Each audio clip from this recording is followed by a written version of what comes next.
ഞങ്ങളുടെ പുതിയ ഫ്ലാറ്റിൽ TV ഒക്കെ കണ്ടിങ്ങനെ റിലാക്സ് ആയിട്ടിരിക്കുമായിരുന്നു. അപ്പോൾ കൊച്ചമ്മ ചായ അതെടുത്ത് അതിൻ്റെ വേലക്കാരൻ അവള് ചായ തന്നു.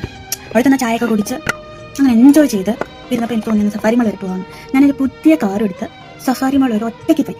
അവിടെ ചെന്നിട്ട് എനിക്ക് ഇഷ്ടമുള്ള ഡ്രസ്സെല്ലാം വില ഒന്നും നോക്കാതെ ഞാൻ ചമ്പം ചിമ്പറം വാങ്ങിച്ചു. എന്നിട്ട് ചേട്ടൻ്റെ കാർഡ് കൊടുത്ത് സ്വൈപ്പ് ചെയ്തു. എന്നിട്ട് അവിടെ നിന്ന് താഴോട്ട് ഇറങ്ങി വന്നപ്പോൾ ഉണ്ട് കല്യാൺ ജ്വല്ലേഴ്സ്. ഒരു പെണ്ണല്ലേ. ഞാൻ എന്ത് ചെയ്തു? അവിടെ കയറിയപ്പോൾ നമ്മുടെ കല്യാണി പ്രിയദർശൻ പരസ്യത്തിലൊക്കെ എടുത്തില്ലേ ഒരു നെക്ലേസ്, കാണാൻ ഭംഗിയുള്ള. അത് കണ്ടപ്പോൾ എൻ്റെ മനസ്സങ്ങ് ഞാൻ ഒരു പാവല്ലേ മേടിക്കാൻ തോന്നി. ഞാൻ അവിടെ ചെന്നിട്ട് കാർഡ് അങ്ങോട്ട് സ്വൈപ്പ് ചെയ്യാൻ ഒരുങ്ങിയപ്പോഴത്തേനും എൻ്റെ മുത്തക്കിൻ്റെ ഈ ഭാഗം ഉണ്ടല്ലോ, ആ ഭാഗത്തായിട്ട് ഒരൊറ്റ ചവിട്ട്. എന്നിട്ട് എന്നോട് പറയുക, മണി 4 ആയിടെ എനിക്ക് ജോലിക്ക് പോകണം, ഫുഡ് ഉണ്ടാക്കാൻ.